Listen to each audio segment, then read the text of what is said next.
õhtuti, mis ma tegin, mäletan, mina selline külma sõjaaegne laps, vaatasin televiisorit ja üks lugu on mul eriti meelde jäänud. See oli üks pisikene poiss, keda vaenajad taga ajasid, ilmselt olid nad fašistid, kindlasti nad olidki fašistid, ja see väike poiss lollitas need vaenlased ära. Nimelt ta jooksis ühe suure mäe peale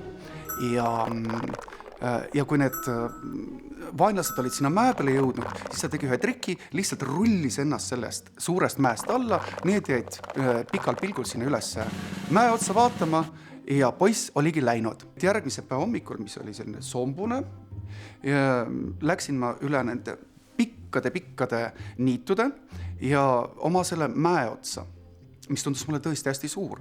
Ja kui ma seal olin, siis ma proovisin kõike seda järgi teha, mida tegi see üks pisikene vapper poiss. Ja siis ma rullisin sealt sellest mäest alla. Mitte 1, 2 või 3 korda, vaid ma arvan, et see võis toimuda tunde. Ja kui ma siis nagu vapralt koju jõudsin, olid minu pisikesed trippidega ülevalt seisvad väiksed sukad olid põlvedest olid auklikud ja ma olin üleni porine ja siis ma rääkisin vaimustavalt emale, kuidas ma vaenlaste eest põgenema sain ja ema muigas ja ega ta ei pahandanud minu peale. Ja siis ma olin elanud kogu selle teadmisega terve oma sellise teadliku elu. Ja mäletan, ma võisin olla kuskil 20 spetsiaalselt läksid sinna kodukohta vaatama, et kuidas need niidud ja kuidas see suur mägi oli, et vaadata uuesti see läbi. Ühesõnaga, kõigepealt, kui ma jõudsin sinna kodu juurde, siis see oli suhteliselt pisikene. Ja kui ma sinna maja taha jõudsin, siis see niit oli tegelikult selline päris tillukene, võib-olla niimoodi 100 × 100 meetrit. See oligi kõik ja siis, kui ma tahtsin selle suure mäe juurde jõuda, siis ma seda mäge ei leidnud. Läksin risti üle selle niidu ja siis ainukene asi, mis ma leidsin, oli pisikene küngas, mille kõrgus võis olla ainult 1 meeter.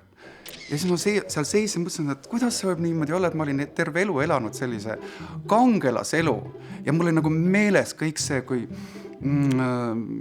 vapralt ma seal käitusin. Kui hea, et mu ema ei hakanud rääkima, kui väike see mägi tegelikult on ja kui pisike see niit oli. Nii et mõtlesin, et kui tore on, kui lastel on omad pisikesed fantaasiad, millest võib saada üks suur unistus, mis võib kanda teid läbi elu. Mina ka.